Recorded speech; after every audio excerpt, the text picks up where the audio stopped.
Hi friends, welcome to SD channel. రెండు తెలుగు రాష్ట్ర ప్రజలకు వాతావరణ శాఖ గుడ్ న్యూస్ చెప్పింది. వేసవికాలం ముగిసిన తర్వాత కూడా అధిక ఉష్ణోగ్రతలు నమోదు కావడంతో ప్రజలు ఎండతాకిడికి తట్టుకోలేక ఆందోళన చెందుతున్నారు. గ్రామీణ రైతులు నారు వేసి నీరు లేక పంటలు ఎండిపోవడంతో తీవ్ర ఆవేదన చెందుతున్నారు. ఈ క్రమంలో అన్నదాతలకు ఉపశమనం కలిగించేలా వాతావరణ శాఖ అధికారి ధర్మరాజు గారు తీపి కబురును అందించారు.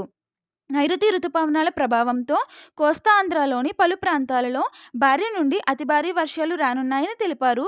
బంగాళాఖాతంలో ఏర్పడిన అల్పపీడనం కారణంగా రానున్న 3 రోజుల్లో వర్షాలు కురుస్తాయని వాతావరణ శాఖ హెచ్చరించింది.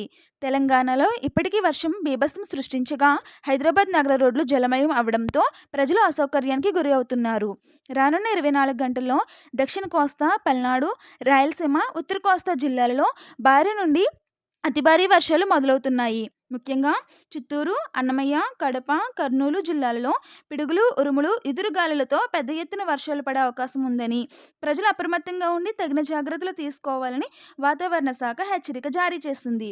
శ్రీకాకుళం, విజయనగరం, బాపట్ల, పార్వతీపురం మన్యం, అల్లూరి సీతారామరాజు, నెల్లూరు, తిరుపతి జిల్లాల్లో మోస్తారు వర్షాలు పడే సూచన. మిగిలిన జిల్లాల్లో తేలికపాటి వర్షాలు కురుస్తాయని వాతావరణ శాఖ తెలిపింది. Thank you for watching.